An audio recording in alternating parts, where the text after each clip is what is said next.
За урсгал зардлтай холбоот урсгал зардал бол цэвэр манай улс төрчлөлтийн л үр дүнштэй сонгуулийн өмнө болгон л одоо цалин нэмэн тэтгэвэр нэмэн тэрийг ч гоё болгоно гэсээр байгаа л ийм байдал төрсөн. Энэ урсгал зардлыг бол сангийн ам бол хязгаарлаж чадахгүй. Одоо тэр коп гэж ярьж байгаа сангийн ам мэдчихсэн бол энэ копыг хийхгүй л байсан. Энэ коп ч бас манай нэг улс төрчийн л санал гаргаад явуулсан асуудал шүү дээ. Одоо тэгээд энэ манай сайд нар хэн ч одоо энэ урсгал зардлаа багсан бид нар цалин нэмэхгүй гэж хэлж чадахгүй шүү дээ. Бүх сайд нар л бүгдээр яаж игээл тэдэн хувиар нэмж болно, эдэн хувиар нэмж болно л гэж ингээл явж байгаа. Айлч нам одоо тэтгэврийг нэмэхгүй гэж хэлж чадахгүй. Тэгэхээр миний бодлоор бол яг сангийн ам бол хийх ажил нь бол энэ урсгал зардлаа орлогоо яаж нэмэгдүүлж энэ урсгал зардлынхаа нөхөж явах вэ гэдэг дээр л хөрөнгө оруулалтаа эрен бэлж нөгөө мөнгө олдог хөрөнгө оруулалтуудаа яаж хурдан явуулах вэ, хөрөнгөө яаж эренблэх вэ гэдэг дээр л их анхаармаар юм шиг санагдаад байна. Одоо энэ хөрөнгө оруулалтыг үр дүнгүй болгож байгаа нэг хамгийн нэг хэцүү асуудал бол энэ ялангуяа энэ 10 тэрбумаас доош бага дүнтэй хөрөнгө оруулалтуудыг ингэж хувааж тавьж байгаагаас болоод хөрөнгө оруулалтын чинь нөгөө төсөв нь амар их өсөж байна. Одоо би өргөдлийн байнгын орон дээр ярьж байна. Ирж байгаа одоо манай гишүүд бүгдээрээ мэдж байгаа. Ирж байгаа хүсэлтүүдийн төсөвтэй холбоотой ирж байгаа өргөдөл хүсэлтүүдийн ерөөсөө бараг 100% энэ одоо ингээд төсөв нь ингээд хэдэн жилийн өмнөөс ингээд тэд дахин өсчлөө. Энийг л одоо нэмж оруулж өгөөч л гэсэн хүсэлтүүд байна шүү дээ. Тэгэхээр энэ яг хөө төсвийн хууль дээр манай энэ төсвийн хөрөнгө оруулалт нь бол уул нь юундээ хуваараа бол их гайгүй юунууд явд юм байна, өндөр дүнтэй л явд юм. Одоо жишээлбэл энэ жил бол 26 оны төсөв 9.6 их найдын өртөгтэй 579 төсөл арга хэмжээ байгаа юм байна. Энэ онд 3.2-ын тавих юм байна.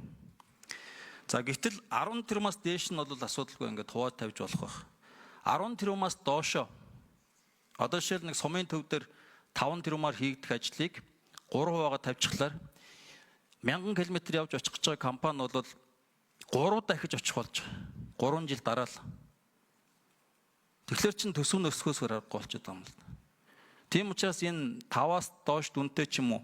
Одоо энэ 579 төсөл арга хэмжээнд чинь 187 төсөл арга хэмжээ нь 10-аас дээш 392 нь 10-аас доош тэрбумын төсөвтэй ийм арга хэмжээ.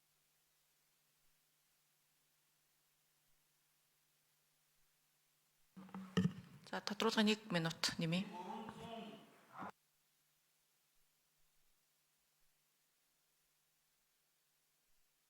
Нэг минут нэмж өгье.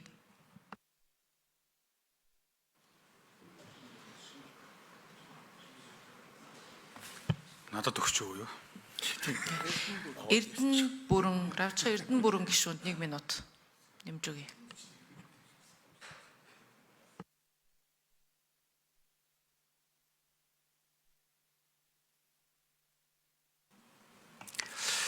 Тэгэхээр 10 тэрбумаас доош өртөгтэй 392 төсөл арга хэмжээ чинь ингээд 3%-аар тавьчихлаар ихэнх нь бараг 80-90% нь ингээд хэдэн жилийн дараа дахиад төсөв нь өссөн дуусаагүй ингэж явах гээд байна. Тэгээ яг энэ төсвийн заалт байгаа юм байна нөгөө хувааж тавьж болно гэдэг тэрийг баримталж байгаа гэж ингэж байгаа юм байна. Тэгэхээр ийм ялангуяа хөдөө орон нутагт хоол газар хийгдэх гэж байгаа 5 тэрбумаас доош 5 хүртэл тэрбум төгрөгийн ажлуудыг нэг бол бүтнээр нь тавиад дуусгадаг болмоор байна. Нэг бол тавихгүй одоо тийм мөнгө олохгүй бол ингээд тавихгүй баймаар.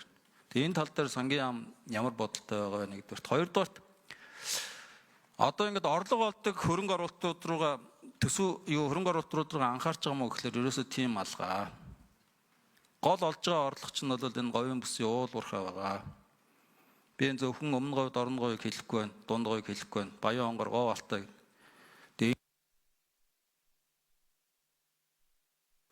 За сангийн ам 6 номер. За бид ийм байгаа. Танд бид одоо гишүүнд нэг ер нь өмнө нь бол ингэж төсвийн хуулийн дээр 3 жил хуваа тавина заалт байдаг байсан. Энэ байхгүй болох тэр нэг амсуул тавина гэдгээр 10 жил явна. 7-8 жил явна ингээд дуустдгүй. Тэгэл амсуулаад яваад байдаг. 50 саяар хүртэл ямиг эхлүүлэхээр тавиад явж исэн түүхүүд бол өмнөх жилүүдэд байгаа шүү дээ.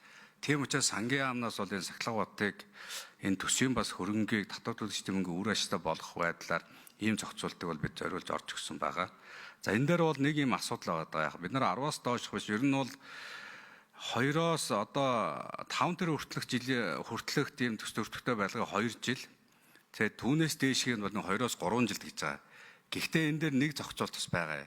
Яг 3 жил хуваад тавьчаад үнэхээр тэр компани чадaltaй компани орж ирээд тэр ажлыг сайн гүйцэтгэж байгаа бол бид нэр төсөв дотор зохицуулт хийгээд төс төртгийг нэмэгдүүлэхгүйгээр тэр салбарын сайдын багц дотор гүйцэтгэлийнх нь явстаа уялдуулаад зохицуулт хийгээд санхүүжилт нэмэгдүүлээд өгөх нэг боломж байгаа.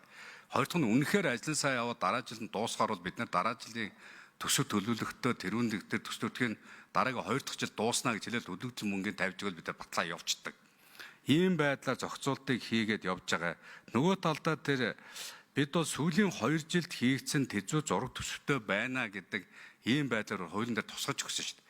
Тэгэхгүй бол бүр 5 жилийн өмнөх 10 жилийн өмнөх бүр ингээд хизээ хийгсэн тодорхойгүй ингээд зураг төсөв хийгдсэн тэзүү хийгдсэн тэрнгээрээ хөрөнгө оруулалтад улсын төсвийн хөрөнгө оруулалтад тавигдгаас болоод төс төртөг нэмэгдээд байгаа учраас энийг бид нэр зогсоохын тулд зориуд бид нар хуулийн дээр сүүлийн 2 жилийн хугацаанд хийгдсэн тэзүү зураг төсөвтэй байна гэдэг заалтыг оруулж өгсөн. Сая хэлдгээр 3 жилиг бол ингээд зориуд оруулж өгсөн. Ийм байдлаар өгөн зохицуулт хийснээр аягуусаа үр дүн гарч байгаа шүү дээ. Энэ бол өмнөх жилүүдэд явж иржсэн өмнөд өгөн бид бол аль болох жил болгон сайжруулаад үр ашгийг нэмэгдүүлээс сахлах батыг сайжруулах байдлаар ингээд алхамаар юмнуудыг бол зохицуултын хуулийн дээр чангатгаал яваад байгаа л да.